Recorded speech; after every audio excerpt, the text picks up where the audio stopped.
Good day.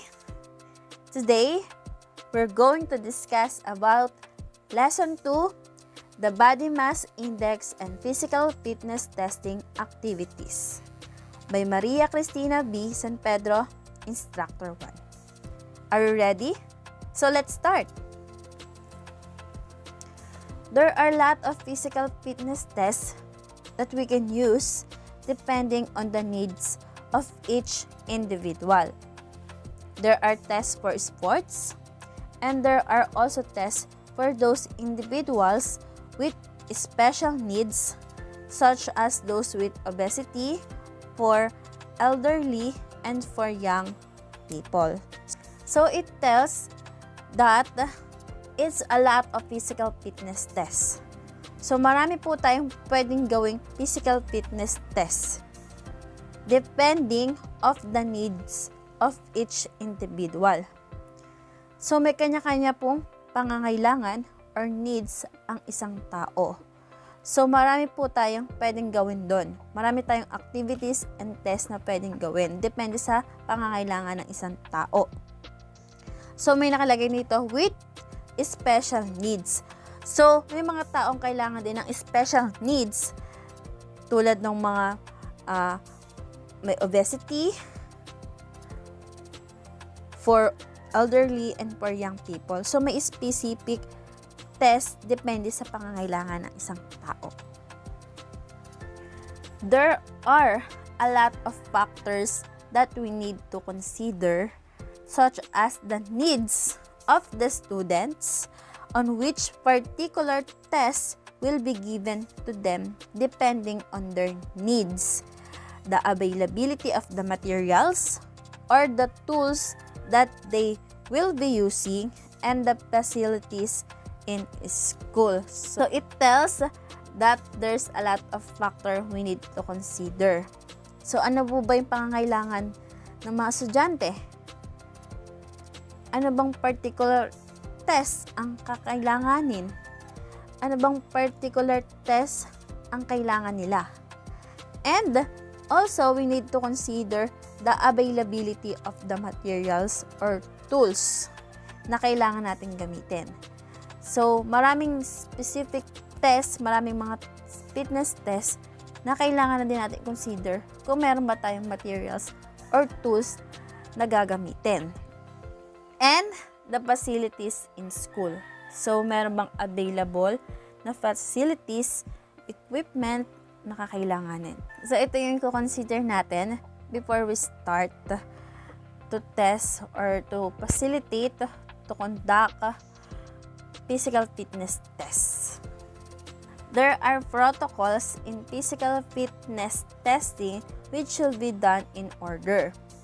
We should always start with the measurements of the body composition, followed by the motor fitness test, and then flexibility, muscular power and strength, muscular endurance, and finally the cardiorespiratory fitness. So, in conducting physical fitness, it should be what? In order. So, hindi pwedeng magkabaliktad-baliktad, hindi pwedeng mauna to, hindi pwedeng mauna si endurance, si flexibility. So, meron tayong order na kailangan sundin. So, start with measurement of the body,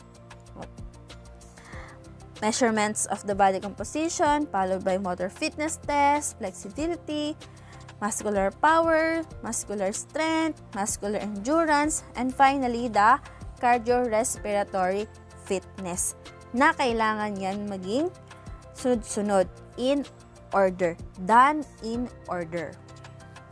So what is fitness? Fitness is a condition in which an individual has sufficient energy to avoid fatigue and enjoy life. So it tells that fitness is a what? Condition of individual has sufficient energy to avoid fatigue and enjoy life. So sinasabi po dito, we can say that person is physically fit if ito yung condition ng katawan natin na lagi tayong may sufficient energy yung energy natin ay laging meron tayo. For example, okay, meron tatlo na naglalakad or nag-hiking sila. So, malalaman natin dito kung sino yung physically fit na tao if lagi silang may energy. Okay, for example, si person 1, okay, so, ilang minutes pa lang, pagod na agad siya. Si 2, kalahati, pagod na rin agad.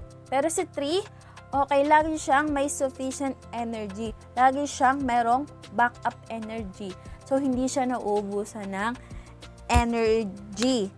So, ito yung to avoid fatigue and enjoy life. So, ito po yung, okay, hindi siya yung madaling mapagod na tao. Okay, na-enjoy niya yung life. So, yun yung sinasabi natin, physically fit person. Yun po yung sinasabi ng fitness. So, ito ay condition ng isang tao, ng isang individual, has sufficient energy to avoid fatigue and enjoy life. Siyempre, kung isa kang tao na hindi madaling sumuko, hindi madaling mapagod, okay, you will enjoy life and you are physically fit.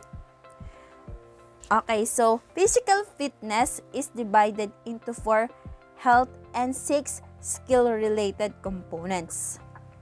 So, ang physical fitness ay nadidivide into 2 components. The health-related components and second is the skill-related components. So, yung health po ay may 4 po siya at ang skill naman ay may 6 na components. Okay, ang skill or performance-related fitness involve skills that will enhance one performance in athletic or sports event. So, yung po pala yung ibig sabihin ng skill-related components.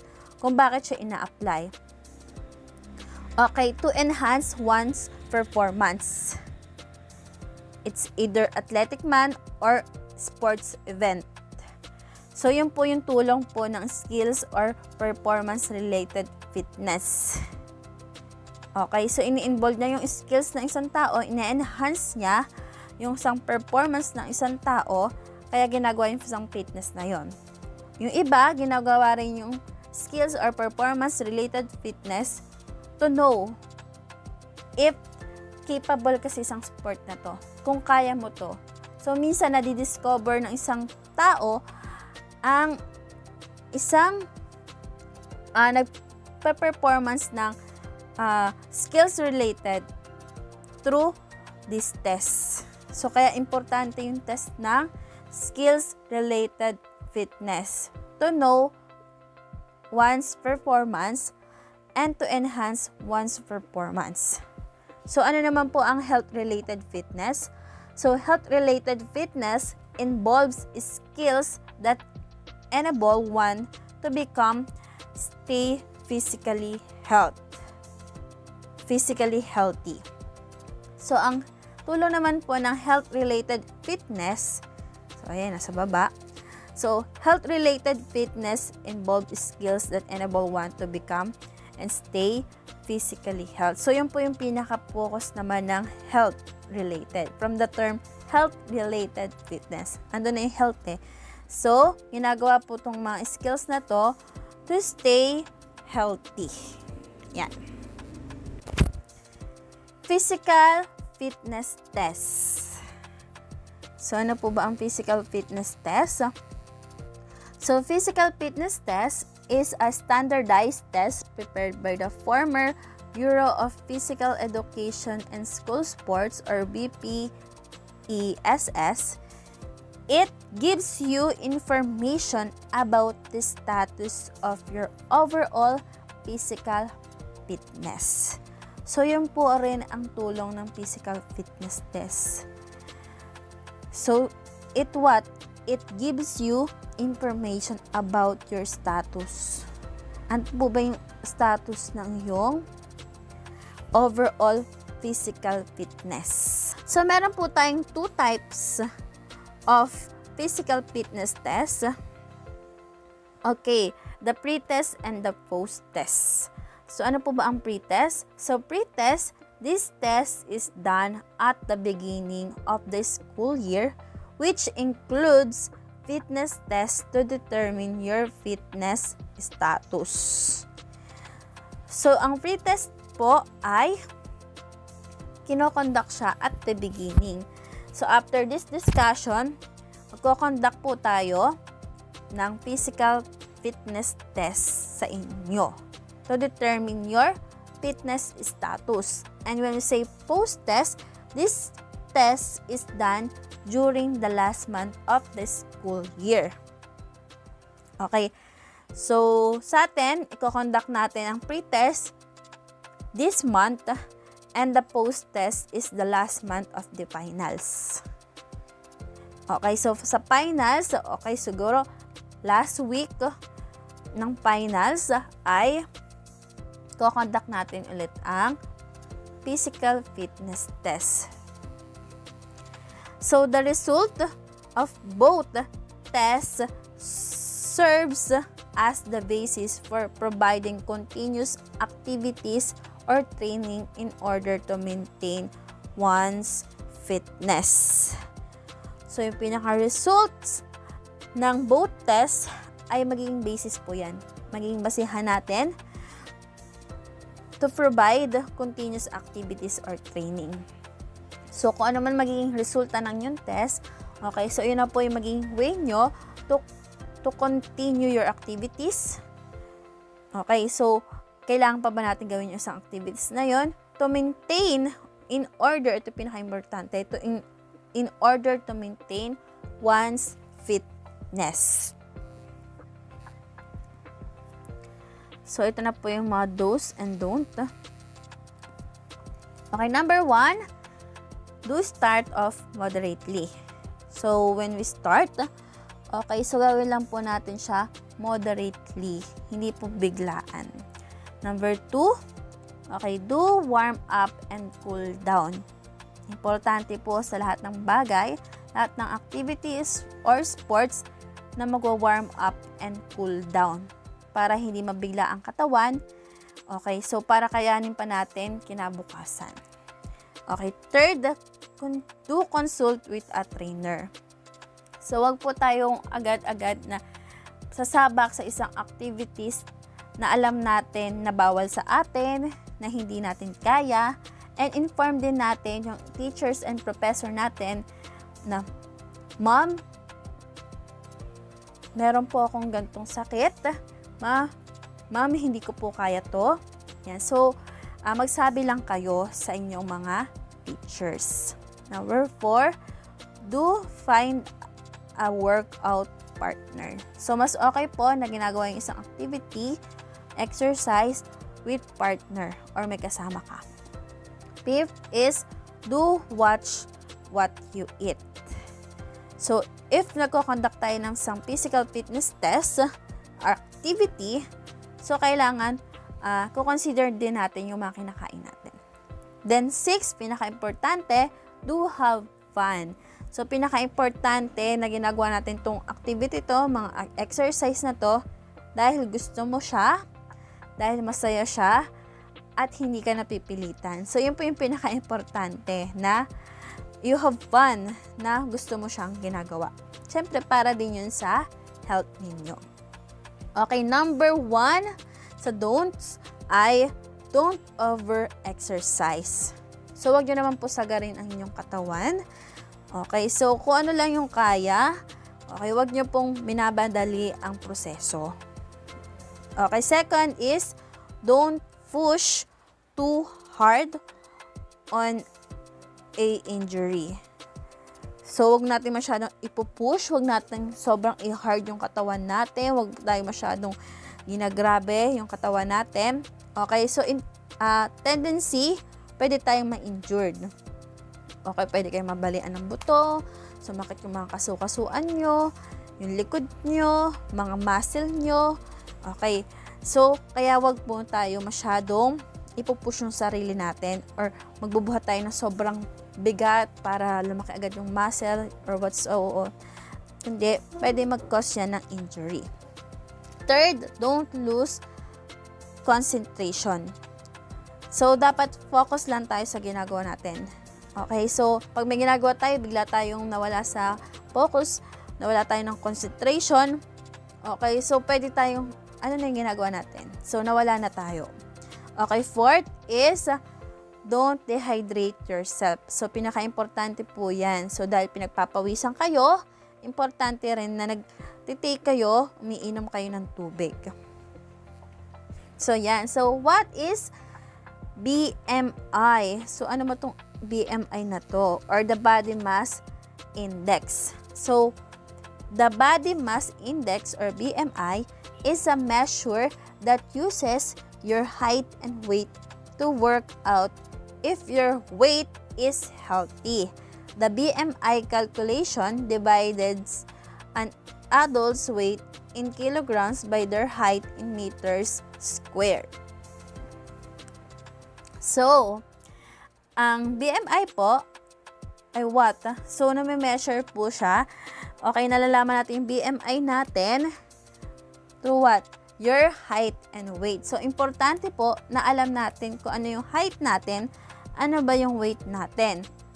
So, malalaman natin kapag na-compute na natin yung BMI nyo, yung height and weight nyo, malalaman natin if your weight is healthy. Yan. So, marami tayong formula na gagawin. So, meron tayong 2 formula na pwede natin gamitin. So, mamaya, malalaman natin yan. So, BMI is an indicator of amount of body fat for most people. It is used as a screening tool to identify whether an adult is at a healthy weight. So, yan po siya. So, ang BMI po, indicator siya ng amount of body fat ng tao. At screening tool din siya to identify whether that person is at a healthy weight. Your body is made up of water, fat, protein, carbohydrates, and various vitamins and minerals. So, yan po yung made up ng katawan natin. Meron siyang water, fat, protein, carbohydrate, and various vitamins and minerals. If you have too much fat, especially if a lot of it is at your waist, you're at higher risk for such health problems. So, nakakatakot. If you have too much fat, especially saan? Sa waist nyo, ano sabi dito? You're at higher risk of such health problems. Ano yung mga health problems na yan? High blood pressure, high blood cholesterol, and diabetes. So, nakakatakot po siya. That increases your risk for heart diseases and stroke. So, prone po kayo. Okay. So, what? Increases. Mas malaking chance na magkaroon kayo ng heart disease and stroke. Diba? Nakakatakot siya. The obesity is now recognized as a major independent risk factor for heart disease. So, diba? More on sa heart po talaga, heart disease.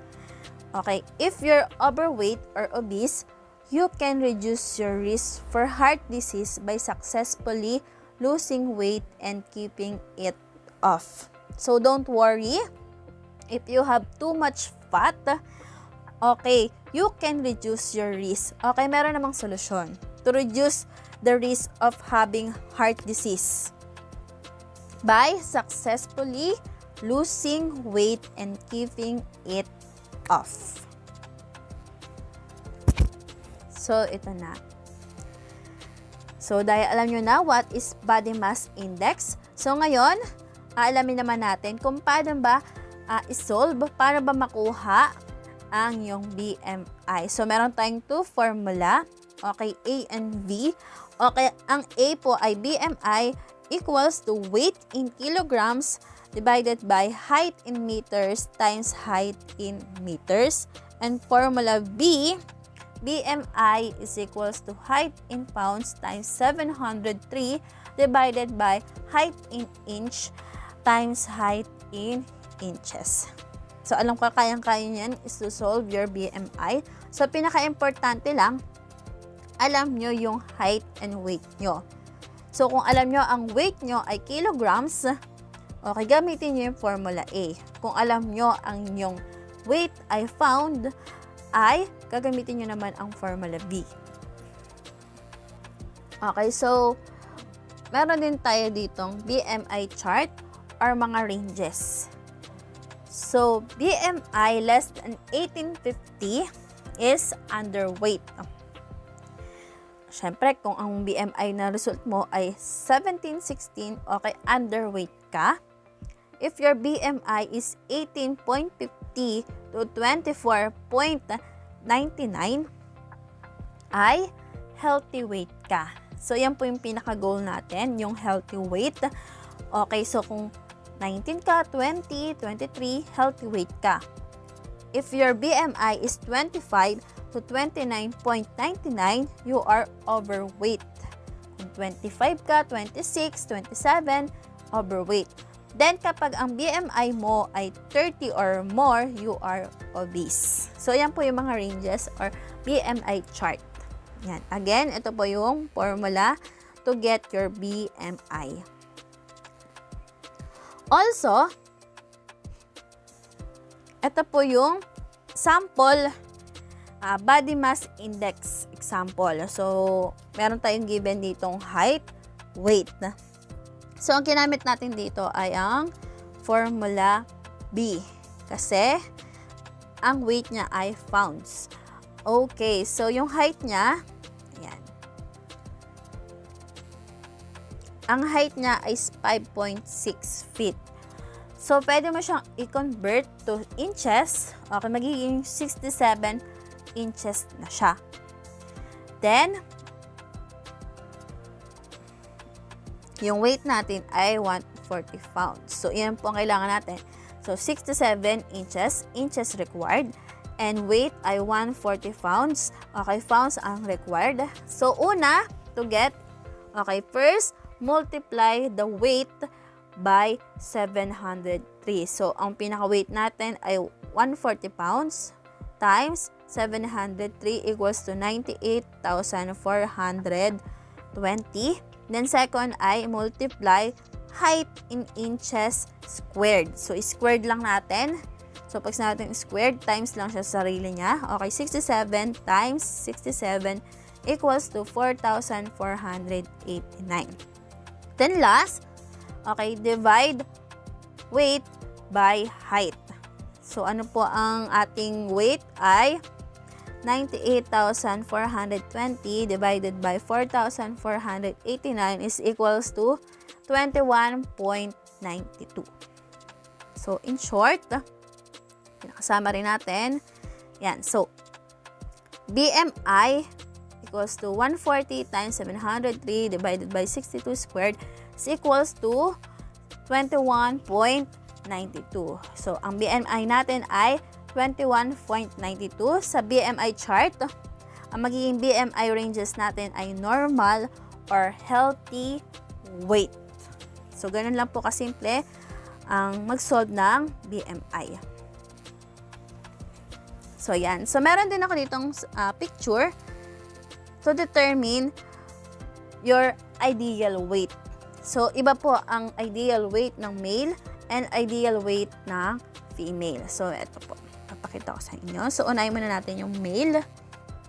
Okay, height in feet and height in meters ang given. Then, malalaman natin ano ba yung ideal weight. For example, 4'6", and sa feet and meters naman ay 1.3524. Ang ideal weight niya ay 28 to 35 kilo. So, ayan, 47, 48, 49. Okay, pag 5 flat ka, or 1.5 meters, 43 to 53. Sa male po yan ha.